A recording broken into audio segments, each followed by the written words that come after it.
Bonjour, and welcome to the Get Out the Vote live stream. My name is Levi Rickert. I'm a proud citizen of the Prairie Band Potawatomi Nation, founder and publisher of Native News Online. This year, Native News Online has done comprehensive coverage of the 2024 election. And so we're excited to have you join us tonight as we dive into the importance of exercising your right to vote in the American system. With crucial elections just around the corner, your voice matters more than ever. And let me introduce you to our political editor, Neely Bardwell. And what do you have to say, Neely? Hi, bonjour. I am Neely. I'm the political editor for Native News Online. And so in June, we acknowledged the 100th anniversary of the Indian Citizenship Act, which is also known as the Snyder Act, which supposedly granted Native Americans the right to vote. Even with the act, though, it took some states until the 1950s to allow Native Americans the right to vote. So, to quote Secretary of Interior Deb Haaland, the first Native American to serve in a secretarial role in the president cabinet, voting is sacred. And yes, so over the next couple of sessions, part one this week and part two next week, we'll be discussing the Native communities, how Native communities can make an impact, the important work being done on the ground, and everything you need to know to get prepared for Election Day.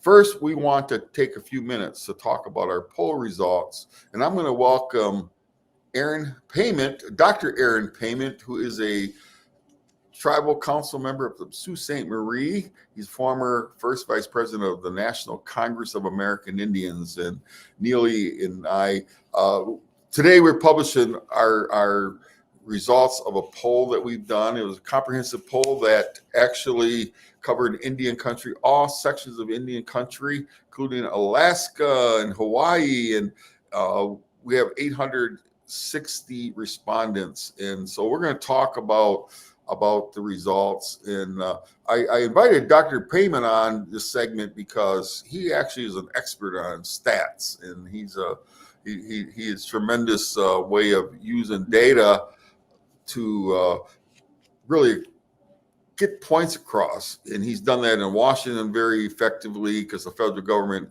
tells the numbers. And I will say this, as the editor of Native News Online, as a journalist, data collection in Indian country is very, very challenging, very difficult. And so with this, just speaking in terms of the poll results, the methodology was we actually worked with somebody at the Medill School of Journalism at Northwestern University down in Evanston, Illinois. And 4 years ago, we did a poll. It was an internal poll, and it was Native News Online readers. This time, Dr. Hirsch from Northwestern Medill School convinced me that we need to go with a third party to really get a better results of Indian countries, not just Native News Online. And I will say this, that the results show that only 38% of the people polled were in fact Native News Online readers. So I've told my staff that tells me we have opportunity to get all the other non-natives who don't read Native News Online to come and read us. And then Dr. Hirsch assured me, he said, if the New York Times captured 38% of the white people in America, they'd be very thrilled, and they're not. So he said, actually, you're doing pretty well, Levi. So with that, I want to talk about the results and and let me also stipulate and make this comment. This is actually the second poll, even though it'll be shown as the first poll, and we've described it in the article, but the week we were going to release the results of our first poll, President Joe Biden withdrew from the presidential race. So the professor called me and he said, you do know those numbers are obsolete now. And I said, yes, I know. I'm very aware of that. We spent the money and we engaged with Qualtrics, and it's used throughout the United States by many organizations, including colleges, universities, corporations, to gather the information. And but even with that, as I mentioned, it's challenging in Indian country to collect data. And what we found is there are some people like to self-identify with Native Americans, but further dig, dive into the results, Neely and I were able to ascertain some of the people were, as the professor calls them, pranksters. So we eliminated a good almost 200 people who filled it out because we determined they were in fact not Native Americans. So it's very challenging, and we're trying to be as accurate as possible. Even as in our everyday reporting, we want to be accurate because I tell our staff that Native Americans, we've been lied about so often. We don't want to be party to that. We want to be as accurate as possible. And so with that, Neely, tell me what your thoughts on, before we announce this first round of who people want in Indian country to be president. What's your take on the methodology that we use? Well, I do want to say in our survey, this one that we're going to be releasing, we were able to survey over 230 tribes. And so that number, I'm just going to give a little bit of context into that number. It was, some people put Ojibwe, some people would put Potawatomi. And so we counted that as a tribal identity, like a different tribal identity, whereas someone may have identified as just Sioux, or maybe identified as like Laguna Pueblo, etc. So we were able to survey over 230 tribes. As far as states go, we were able to receive respondents from 47 total states. Unfortunately, in this survey specifically, we didn't receive any responses from Arkansas, Delaware, and New Hampshire. And let me interrupt. We also know that there are no federally recognized tribes in those 3 states. So, well, but overall, we were able to get a good comprehensive survey. We had a good distribution of people who identified as Native American, Native Alaska Native, and Native Hawaiian as well. So we did receive respondents from each of those different indigenous groups, so that we were able to get a broad perspective of Indian country across that outside of just the 48 contiguous states. So overall, I would say everybody knows that surveying Indian country is difficult. It is difficult to get a very accurate description, portrayal of what all of us think, because not all of us are a monolith. It's also very hard to reach in the deepest places of Indian country, maybe the places that have limited access to Wi-Fi or service that couldn't, access our survey.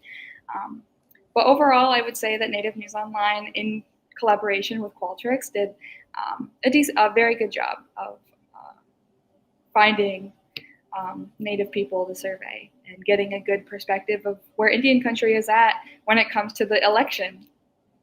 Well, and Dr. Payman, I want to bring you in because I mentioned you have expertise in this area, and what do you think about the process as you know it to be, as if you have observed and actually provide some consultation to the process for us? So, I guess in these days with polls, you really wonder about the validity of polls. So, even the national polls that show the elections so very, very close, I'm wondering what was their methodology, because now that I have been through this process, it's a rigorous process. So just kind of give you your top overview of what you've seen and how we try to approach this for accuracy. Yeah. So first of all, I'm a real data nerd, and I take pride in saying that.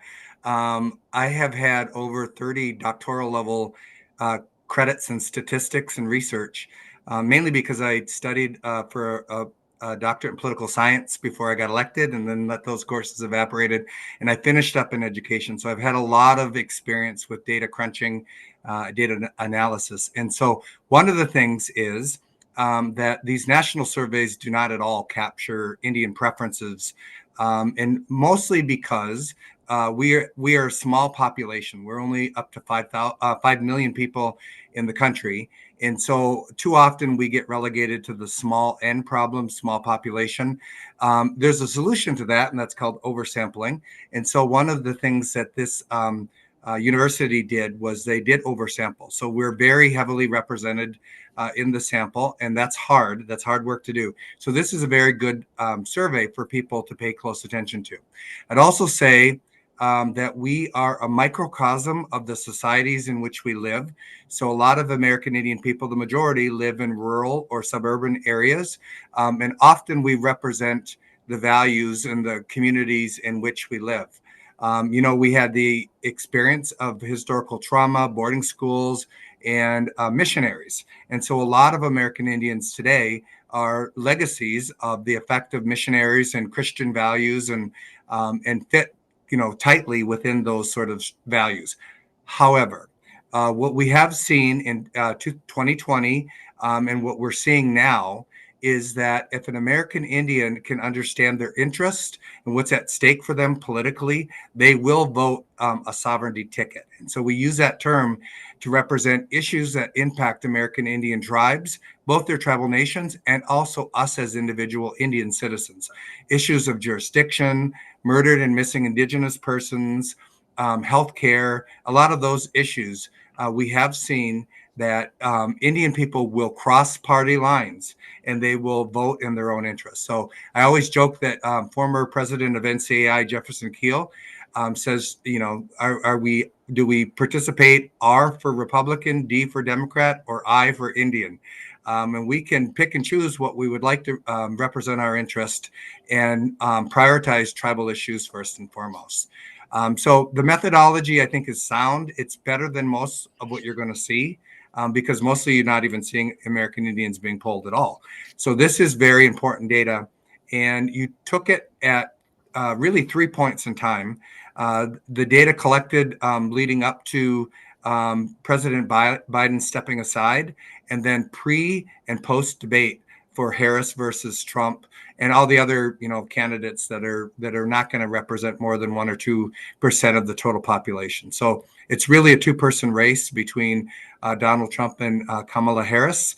And so hopefully we can shed some light on what we're hearing in that data.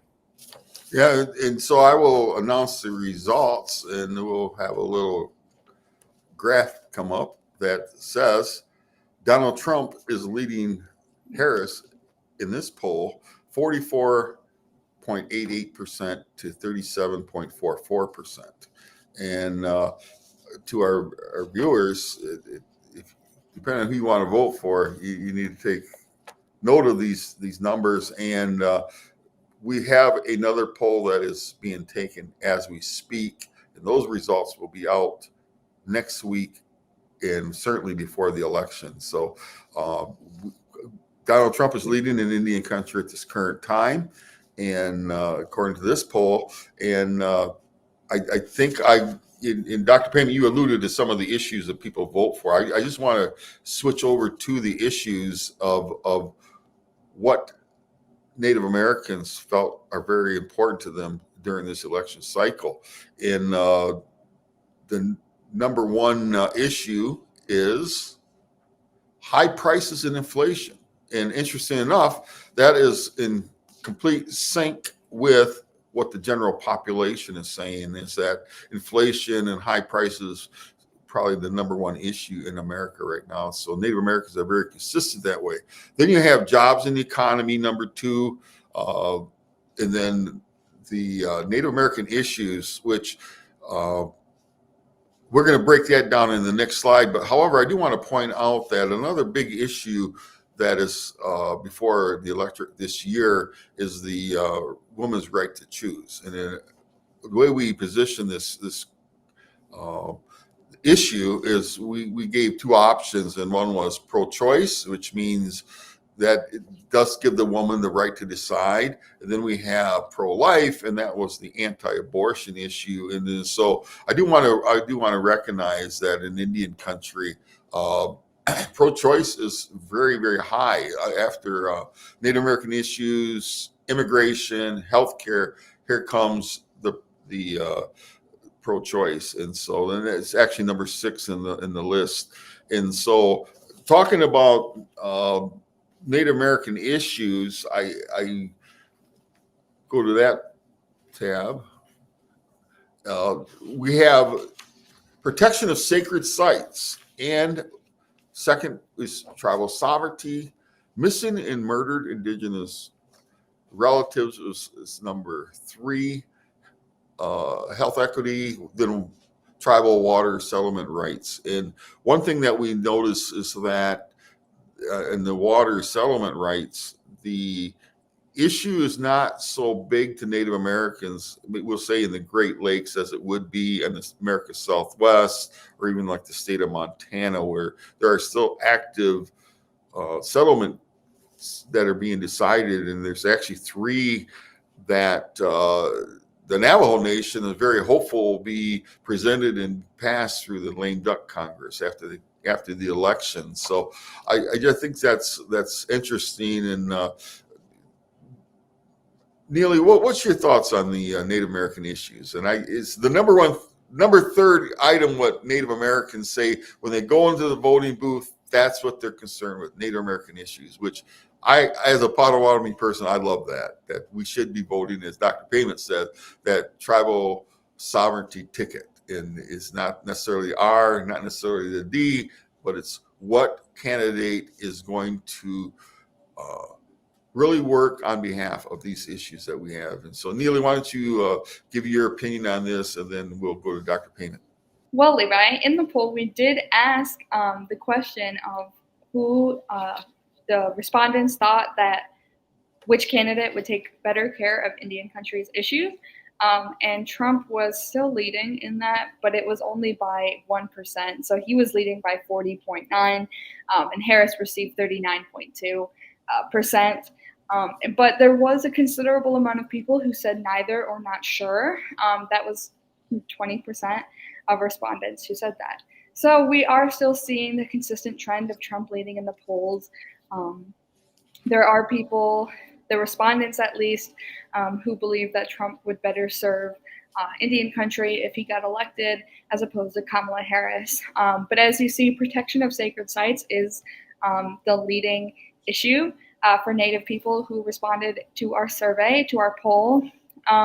And I think that has a lot to do with the fact that overall we're seeing we are people whose land was stolen, and we are seeing the rise in the land back movement. People, your tribes looking to regain their land. State parks are being given back to the tribes, like in Minnesota, things like that. But there's also sacred sites that are being threatened by oil pipelines, by mining, by just over extraction in general. And I think that's what a lot of Native people are worried about, because I think Indian country fears that the government doesn't respect a lot of our sacred sites, and that has been shown through certain decisions. Trump, when he was president, rolled back some of the most environmental protections. And in Project 2025, they want to repeal the Antiquities Act, which does provide some protection for sacred sites. I don't know, Aaron, if you wanted to speak a little bit more to that, and kind of explain a little bit why protection of sacred sites is scoring so high, right above tribal sovereignty. Yeah, I'll add. So it's puzzling because for somebody who follows federal Indian policy my whole career, what we've seen in the last 3.5 years is record amounts of resources that have hit Indian country under the Biden-Harris administration. So, the question comes up, what's going on? What's the phenomena? Why, when we poll Indian people, are they rating Trump as preferable to Harris? And I think there's a communication issue. First of all, American Indians are distrustful of government. And we have good reason to be, because of the not honoring the treaties, and then the boarding school experience, and then taking our children away at rate 17 times that of non-Indian kids. That's why ICWA was initially enacted in 1978. the Religious Freedom Act in 1978. So I think the broader phenomena is you're picking up on this distrust of the federal government by American Indians. We don't have a great relationship with the federal government in the past. But if you take a look at some of the things that on this scale here that are very important to American Indians, the Biden administration, Obama-Biden administration, took land into trust in Alaska, the first time ever in the last year of that administration. And the Trump administration took that land out of trust very quickly. Jim Kaysen, who's deceased now, in the time that we were waiting on getting a Secretary of Interior, was the architect under the Bush era with not taking land into trust. And so Jim Kaysen tried to push through a regulation that would give local control and authority, a veto over land and trust for American Indians. And also with the Trump administration, we see sacred sites as one of the number one. Protection of bears' ears was something that came into being under the Biden-Harris administration, and that was threatened under the Trump administration. Also at the table, because at the time I was first vice president of the National Congress of American Indians, at the table we were advised that the Trump administration, right out the gate, like within 1 month of being sworn in, was proposing 35% cuts across the board to Indian country. That's cuts to tribal law enforcement, that's cuts to ICWA, Indian Child Welfare, and zeroing out the Johnson O'Malley program.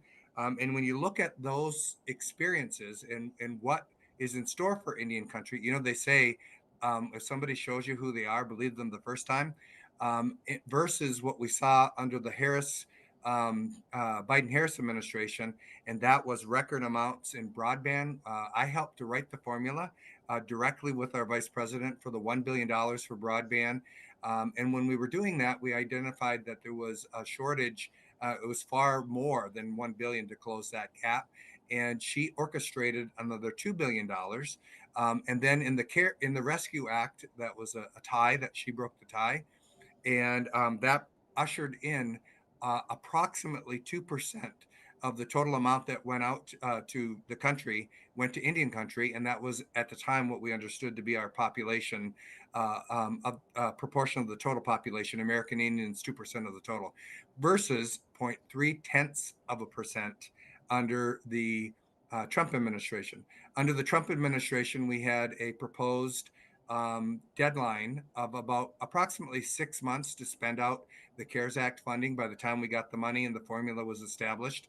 And it wasn't going to be possible, and the federal government was going to rescind those funds. But fortunately, there was a change in administrations and also in the Congress, and we got an extension to spend on those CARES Act funds. So there's a really, really big difference, and it matters who's president. But what you're seeing again is some level of distrust of government, and Trump rides that horse and preys on that distrust of the federal government. And we're also microcosms of society, although you can see the issues of choice, and that's still a taboo in Indian country. Because of the effects of the missionaries and pro-life. But when we look at that issue, we look at it in a dichotomous way. It's this or that. And if we were to look at it instead of prevention, I think we would have a very different view. The choice should be a woman's choice. The government should not be telling women what they can and cannot do with their bodies. It should be up to them to decide and talk to their medicine man or their clergy, whoever they rely upon and pray to, and make their own choices, but certainly not the government, which is primarily old white men telling you what you can and cannot do with your bodies. So I think that's the phenomena that you're seeing. I think it's incumbent upon the candidates to demonstrate what they have to offer to Indian country and to be very clear in it. And we are seeing in the last couple of weeks, we're seeing a better display of that, because record amounts of funding to Indian country is wonderful, but at election times it matters if you can relay that information so that tribes know what it is that we got, and individual Indians can know what it is that we got under one administration over the other. Okay, and thank you very much for that information. Well, we're going to now recognize our sponsors. Chi-miigwech, and thank you to the MacArthur Foundation, Four Directions, and the National Congress of American Indians for your support. We're going to move forward now with tonight's live stream, and we're going to bring on Judith Le Blanc, good friend, citizen of the Caddo tribe of Oklahoma, and executive director of the Native Organizers Alliance, a national Native training and organizing network. And Judith, welcome to our live stream. And I love the term that you use, moccasins on the ground. Talk about what you've been doing and what you've been up to since the last time we talked. Well, it's hard to say what I've been up to because I've been running ahead of a tsunami in Indian country, because the Native Organizers Alliance has 160 moccasins on the ground in 11 states. And we're working with nearly 30 tribes and organizations who are hosting these fellows. And every day I hear a new story, or I visit with some of the fellows who are doing this historic work. And it looks like you're doing some very fun things, especially in partnership with Illuminative. I saw that on the march on Navajo Nation to the polls to drop off their absentee ballots, Mark Ruffalo showed up. Could you tell us a little bit about that and what it was like to kind of get a group together to go submit their ballots? Well, the beauty of the work that Native Organizers Alliance and Native Organizers Alliance Action Fund does is that we support our sovereign leadership on the ground and the community organizers and traditional leaders. So we're supporting Allie Young and Protect the Sacred. We have several fellows who are working with her in the various communities to activate the vote. And Allie's work has sent shockwaves through Indian country in 2020 with her ride to the polls. And this year we've been supporting their roller skateboards to the polls, the run to the polls, the ride to the polls. And so they are working in 7 different areas of the Navajo Reservation, and we're supporting their work. Another exciting thing that we've done on the ground is that we know that elections don't solve our problems. They reflect our political power. They reflect how organized we are for the elections. But in between the elections, we're doing the advocacy, we're doing the work, we're doing the thinking and the working to solve the problems in our communities. And so NOA's strategy has been to expand the electorate. Majority of our people aren't registered to vote. So we're expanding the electorate by working with tribes and organizations and traditional societies and service agencies to not only register people to vote, but to activate people's understanding of their role. So, for example, we don't just talk about what we need to do. We get people talking about what have they done? What are the needs in the community? So on the Crow Reservation, we have 24 fellows who are working on the ground there. The first thing we did was to sit down with them to make a list. They're being sponsored by the Wyola Community Economic Development Corporation, a new grassroots group in Wyola, which is a traditional place that is called in Crow the Mighty Few. And they made a list of every relative, every coworker, every neighbor, anybody that they've ever known to call. And we came up in the first meeting with 490 names of people that each of the fellows were going to call to start with our families and say, are you registered? Can we drive you to the county courthouse to register? You're already registered? Do you need a ride to the polls now? Early voting? Do you need a ride on election day? And so what we do is is we tap into the relationships of trust and love and community, and then we build out from there. Because from those 490, we're asking those people to sit with us and call more folks. So you do the math. So mushrooms out. Yes. Yeah, I love that. Hey, Judith, now several states have been going through their voter lists, and some states, some of the numbers are quite huge, like 400,000 plus in some states. Voters, they've gone through and try to eliminate those who've been inactive, dead, which that all makes sense. But is it, are you fearful that some people are being, their names are being deleted from the registration who should not be? Absolutely. Yeah. Absolutely. Look, the anti-democratic forces in this country have been organizing for some time now, especially since the 2020 elections, where the Native vote made the difference. And the 2020 elections is what has shaped our approach and strategy at NOA and NOA Action Fund. Our approach and strategy is that we have to guarantee that people have the right to vote.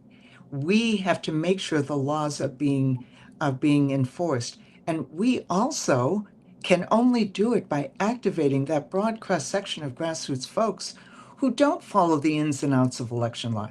Thankfully, we're partnering with the Native American Rights Fund, who has fought all of the cases and won all of them, all the cases that were taken in order to protect our rights. Because even after 100 years of citizenship, we still don't have equal access to voting on tribal lands.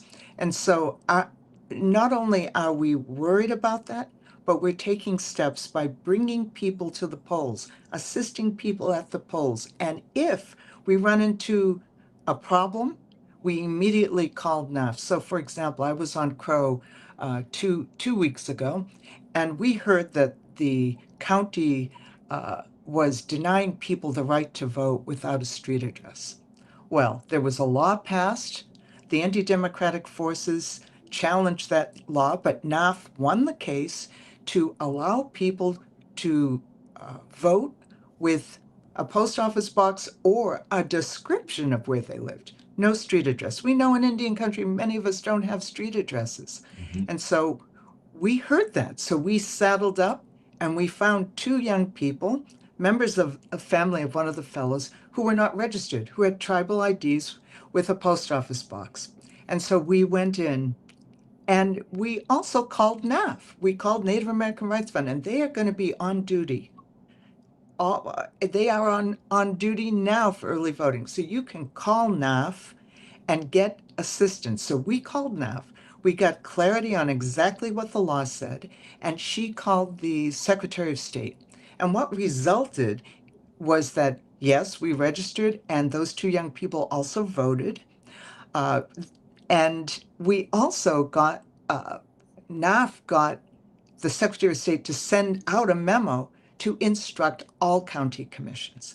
So the kind of work that is effective on the ground is to guarantee our rights, to mobilize our people, to guarantee our rights to equal access to voting. Yeah, I really like that because and we have been trying to message out that people, depending on the state you live in, registration may have closed down, and hopefully it's not too late. But if you live in these states where some states you can vote, you can register the day you can vote, right? Up until November 5. But right now, I think there's still time that people you can go to vote.org. And I actually use that to track my absentee ballot. And I, honest to goodness truth, it took me less than a minute. And I'm thinking more like 15 or 20 seconds at the most to determine that my ballot was received by our city clerk's office and it was recorded as being received. And that made me feel really good because there's so many, especially the right wing, like to push out that you can't trust absentee ballots or it's early voting, et cetera, et cetera. But I'm here to tell you, you viewers, use the websites that are available, and there's many times you can go to your Secretary of State's office or go to vote.org, and it's so easy to track, and you can find out if you're still registered. If you're not, either go to the county clerk, city clerks, township, whatever it is, wherever you register, make sure that you're registered to vote. Hopefully there's still time to do that. And that's the mox is on the ground. It's no good if you're not going, if you find out that you're not registered. And then what happens is, in particular, if you moved, even some of us are very highly mobile, right? And sometimes people move one or two times in between elections, and then they're in the wrong precinct, and etc. But you need to check on it right now. Just with your mobile phone, check that. Can't emphasize that enough. And to me, that's part of getting out the vote, is making sure that you are registered to vote, ready to go. And Neely, you've already voted, right? And you're a young person. I want to get that young voice in here to talk about why you voted and your process. How easy was it for you to do an absentee ballot? Yeah, so usually the last few times I voted in person, and it was fairly easy. But this year, I'm working for Native News Online now as the political editor. And so like you said about yourself, I didn't know where I was going to be on Election Day, and I wanted to ensure that my vote was cast and my voice was heard. And so I requested my absentee ballot through Michigan, because I'm from Michigan, Michigan's Secretary of State website. And then it got sent to my house. I filled it out, and then I just put it back in its secrecy sleeve, back in its return envelope, and put it in the mailbox and put the little red flag up. And then I checked the website to make sure they've received it, and they had. And so now that makes me not as stressed, knowing that my vote's already been cast. I don't have to worry about it on Election Day. I can just focus on helping others maybe make it to the polls because they didn't do absentee voting, or just kind of, helping where I can, making sure everybody gets out to vote. And so, Judith, my question is I think we all know that change can start in your own household. And so I am wondering what advice you have to those who maybe, have people in their life who aren't sure, who maybe are hesitant to vote. What kind of conversations need to be had, and what kind of advice to those people would you like to give? Well, number one, go to nativesvote.org. nativesvote.org to check to see if you're registered, to check to see if you can still register. That's number one. Number two, what we're finding when we're going door to door, be it on the Yankton Reservation, South Dakota, the Crow Reservation, door to door in Phoenix, sitting at tables at powwows in Wisconsin or Michigan, what we're finding is that, number one, there aren't a lot of undecided voters. If you're undecided at this point in the game, then you haven't been paying attention. Thank you. So, and then the second point is, if the people are just like, well, what does it matter? This is what we say.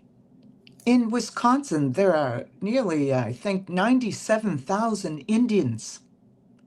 In Michigan, there are 115,000 Indians.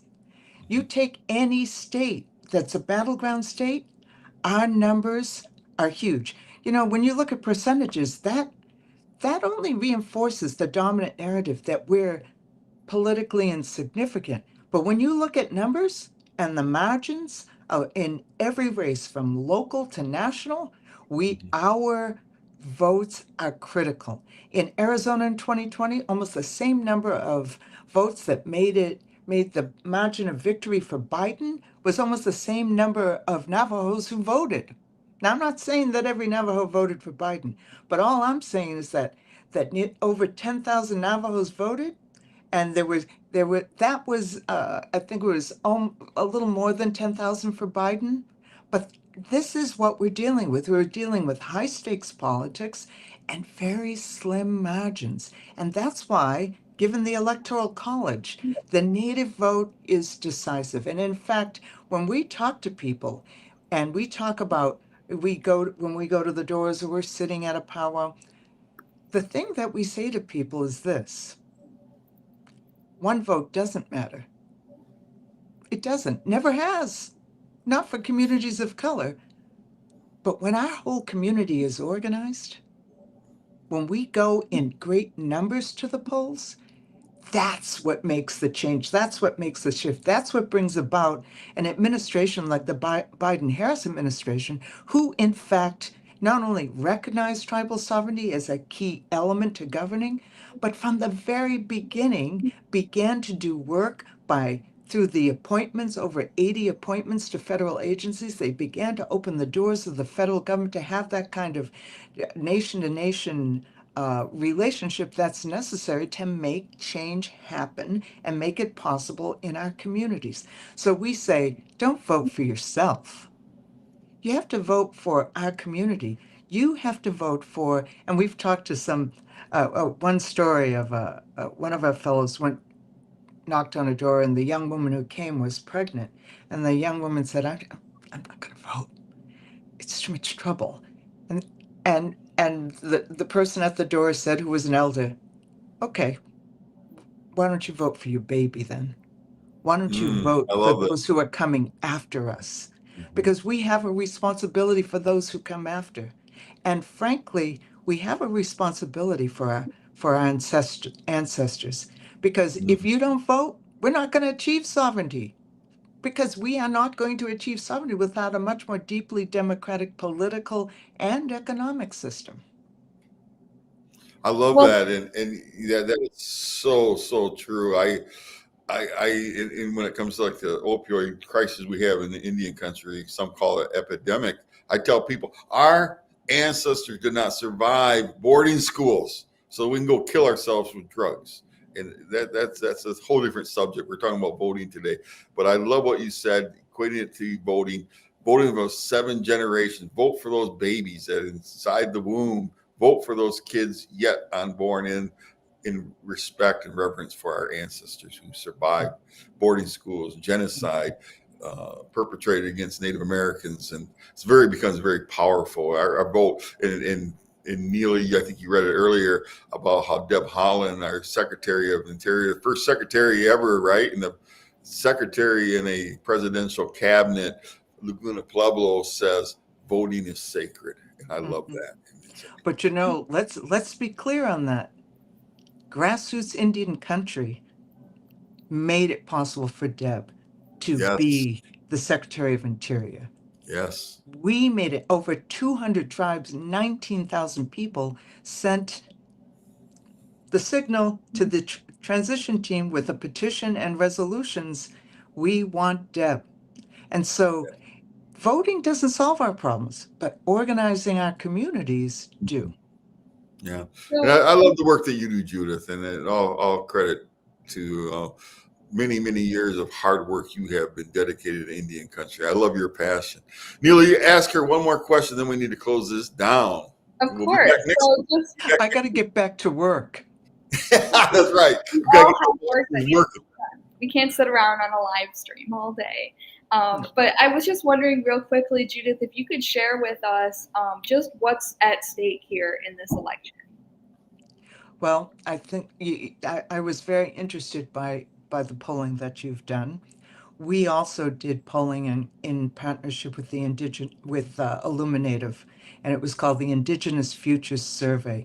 Up on nativesvote.org, you can download the results from all of the key states where the Indian vote is decisive. And what we found, no matter what state, over 6,850 natives from all 50 states were surveyed, and the 3 top issues, no matter which state, no matter what tribe, urban, rural, the top 3 issues were sovereignty, economic security, and climate. And so I think the most important thing that we have to be mindful of is that only through organizing can we protect our sovereignty, achieve our sovereignty, save Mother Earth, and ensure regenerative economic development on our lands. Only through collective, organized movement building and power building. And so the elections are an opportunity to send the signal of the power and the concern that we have, not only for our peoples, our communities, our descendants, but for humanity. All of our origin stories talk about humanity. They talk about our role in bringing the medicine that is needed in such a divisive political atmosphere. We agree much more on many things than most people realize. Climate, majority opinion in the country, we need something done. So let's keep that in mind. When we vote, we're voting for majority issues. When we vote, we're voting for humanity's rights, human rights. And when we vote, we are taking a step towards achieving our ancestors' dream of full recognition of sovereignty. Always good words, Judith, honestly. You always bring very good medicine to any space that you're in. And I want to just say chimigwech to the work that you and your team and all your fellows and everybody else that's volunteering are doing to make sure that our voices are heard. Thank you. And let me close this down by saying chimigwech to Dr. Aaron Payment and Judith Le Blanc. We really do appreciate it. And Neely, thank you for the hard work you've been doing all during this election season. And to our viewers, cannot emphasize enough the power of the Native vote, how you can make it happen. But only you have to make that decision and develop a plan. I read recently that those with a voting plan actually vote more frequently than those, well, maybe I will, maybe I won't. Develop a plan right now and say, hey, it's going to take me, and we know this on some reservations, takes time to go vote. Might be a 3 or 4 hour process, which is almost un-American as far as I'm concerned. However, if that's what your situation is, make that plan so you can get that vote. And sorry if you have to take time off work, but this election is just so critical. Make sure you make that plan and go out and vote.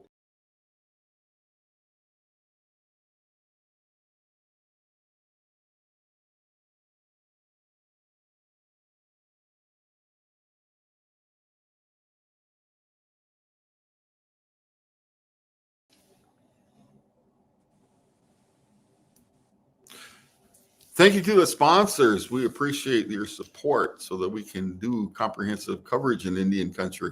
Hey, with us right now, we have a very special guest, and none only than friend and former president of the Navajo Nation, but important for now is he is the congressional candidate for the Democratic Party for the 2nd Congressional District in the state of Arizona.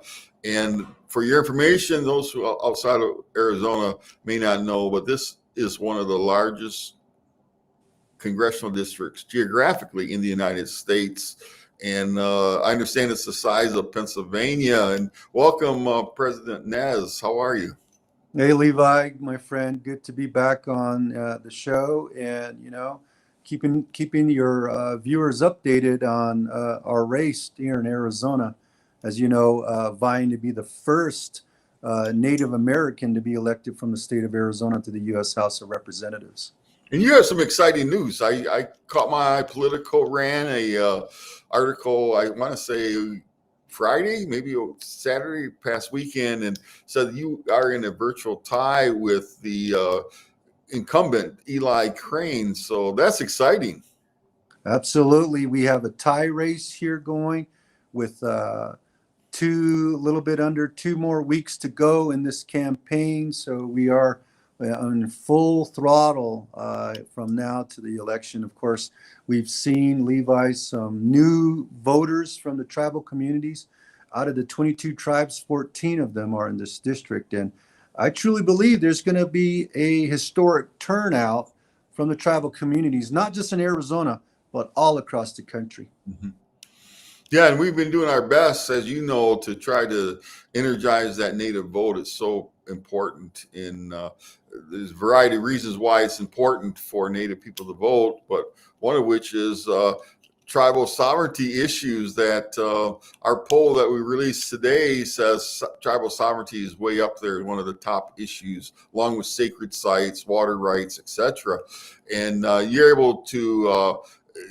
I kind of consider you kind of one of these guys, and people don't always like this term, but it's the man of two worlds. You know how to navigate both as a Native American and as an American, and we are dual citizens. And you go into Congress, you're gonna have to work with both sides of the aisle. You've proven yourself in the past. You know, even when you were president of the Navajo Nation, dealing with your vice president, Myron Lizer, who is a known Republican. You are a known Democrat, and I was always impressed with that. And so, talk about what how you feel like you'd fit into Congress.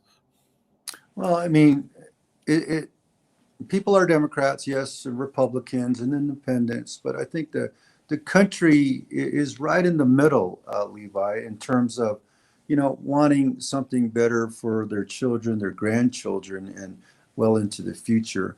When I've been out in the community, I hear the need for water. Water security comes up as a priority, and I think a priority not just here in Arizona, but all across the West and all across the country. And of course, bringing in the needed infrastructure, bringing in our fair share of resources into our community so that we can improve the quality of life. So it's about the country. It's about each and every one of you out there. Not too much on party, but as I was in office, I worked across the aisle, Republicans, Independents, and Democrats, to get things continue doing in Congress, and not just for Arizona, but for all this country as well. And we have over 500 plus tribes in the country. Just imagine if every citizen was to donate $1 to our campaign. Just imagine what we could do with that in our campaign, because we just aired our first the television ad in a battleground state. It's very expensive to run ads on a commercial, but that's one way to get the message out, especially in a large district like District 2 here in Arizona, into the rural communities, the tribal community. So I ask everyone that's listening, this is a tie race, and if you can give $1, let's get all the natives to give $1 and our friends to give $1. Just imagine how much we could raise for these final 2 weeks before the election. Yes. And now I understand that early voting is already taking place. It started on the 9th. So what are you hearing? Are some other parts of the country, sounds like there's record breaking voting taking place. Is that what same happening in Arizona, to your knowledge? Well, I just got an update in Coconino County in a precinct in Tuba City.